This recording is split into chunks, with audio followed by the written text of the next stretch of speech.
Hi dears, ഇന്നത്തെ exam എങ്ങനെ ഉണ്ടായിരുന്നു? പരീക്ഷയൊക്കെ എഴുതിയിട്ട് അടുത്ത പരീക്ഷയ്ക്ക് പ്രിപ്പയർ ചെയ്യുകയായിരിക്കും അല്ലേ? അപ്പോൾ ഏകദേശം ഒരു എളുപ്പമൊക്കെ ഉള്ളതായിരുന്നു എന്നാണ് എൻ്റെ ഒരു വിലയിരുത്തൽ. അപ്പോൾ ഇന്ന് +1 കുഞ്ഞുങ്ങളുണ്ടായിരുന്നു, SSLC കുഞ്ഞുങ്ങളുണ്ടായിരുന്നു. പേടിയുണ്ടായിരുന്നു? പേടിക്കാൻ പാടില്ല. എല്ലാം എഴുതി എഴുതി എഴുതി എഴുതി പഠിക്കണം. ഇപ്പോഴാണ് എനിക്ക് വീഡിയോ ഇടാൻ സമയം കിട്ടിയത്.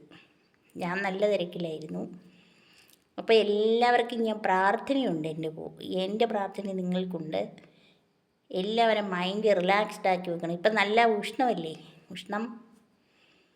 പരീക്ഷയൊക്കെ കഴിഞ്ഞിട്ട് വന്ന് ഒരു 4:30-5 മണിയാകുമ്പോൾ ഒന്ന് കുളിച്ച് വൃത്തിയായി ഇച്ചിരി ഫുഡൊക്കെ കഴിച്ചിട്ട് ഇച്ചിരി നേരം ഇരുന്ന് വീട്ടിലുള്ള പേരൻസിനോടോ റിലേറ്റീവ്സിനോടൊക്കെ സംസാരിച്ച് എന്നിട്ട് റിലാക്സ്ഡ് ആക്കി വെച്ച് പഠിച്ച് പിന്നെ രാവിലെ എണീക്കാൻ പറ്റുന്നവരാണെങ്കിൽ രാവിലെ എണീറ്റും ഒന്നും കൂടെ ഒന്ന് വായിച്ച്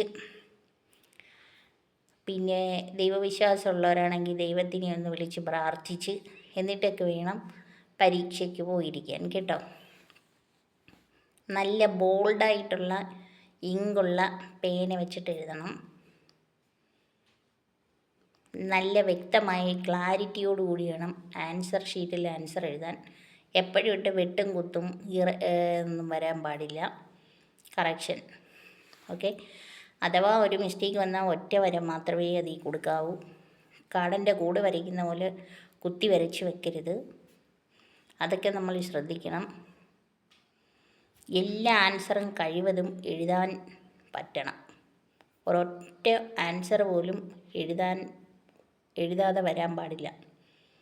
എല്ലാ ആൻസറും എഴുതിയിരിക്കണം. തെറ്റാണെങ്കിൽ അറിയാവുന്ന ഒരു ആൻസർ എഴുതി വെക്കാം. ചിലപ്പോൾ അരമാർക്കെങ്കിലും അവർ തരും എക്സാമിനർ. നമ്മളെപ്പോലെ ദുഷ്ടരായിരിക്കത്തില്ലല്ലോ. പക്ഷേ ഒരു ക്വസ്റ്റ്യൻ എഴുതാതെ പോകരുത്. അപ്പോൾ ഇപ്പം എല്ലാവരും സമാധാനമായിട്ടൊക്കെ ഇരുന്ന് പഠിക്കുന്നതായിരിക്കും. ഞാനൊക്കെ പഠിക്കുമ്പോൾ രാവിലെ ഇരുന്ന് പഠിത്തമൊന്നുമില്ല. രാവിലെ എനിക്ക് ഇന്നും ഉറക്കമൊഴിക്കാൻ പറ്റത്തില്ല. എൻ്റെ പഠിത്തമെന്ന് വെച്ചാൽ ഒരു 3:30 മണി തൊട്ട് ആഫ്റ്റർനൂൺ ഒരു 3:30 മണി തൊട്ട് ഒരു 6:30 മണി 6 മണി വരെ. അത് കഴിഞ്ഞ് ഞാൻ പഠിക്കത്തില്ല. പിറ്റേന്ന് പരീക്ഷാ ഹാളിലോട്ട് കയറാൻ നേരത്ത് ആ എക്സാമിനേഷൻ ഹാളിൻ്റെ മുമ്പിൽ നിന്ന് എല്ലാം ഒന്ന് മറച്ചു വെക്കും. നോട്ട്ബുക്കിൻ്റെ ആദ്യം തൊട്ട് അവസാനം വരെ മറച്ചു നോക്കി ദൈവത്തെ വിളിച്ചുകൊണ്ടങ്ങ് കയറും. അങ്ങനെ 2-3 ബിരുദാനന്തര ബിരുദവും പ്രൊഫഷണൽ കോഴ്സുകളും എല്ലാം എനിക്ക് വിജയകരമായി കംപ്ലീറ്റ് ആക്കാൻ പറ്റി. നല്ല ഒരു ജോലിയുണ്ട്. അപ്പോൾ എല്ലാവർക്കും ആയുരാരോഗ്യ സൗഖ്യം നേരുന്നു. എൻ്റെ പ്രാർത്ഥന എപ്പോഴും കാണും.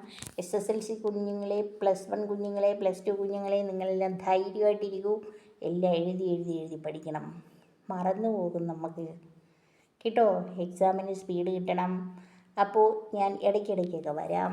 ഓക്കെ. ഇപ്പോൾ 10 മണിയൊക്കെ കഴിഞ്ഞിട്ടുണ്ട്. എല്ലാവരും ഉറങ്ങി. ഞാൻ എണീറ്റിരുന്ന് നിങ്ങൾക്ക് വേണ്ടി ഉപദേശം തരികയാണ്. Guys bye.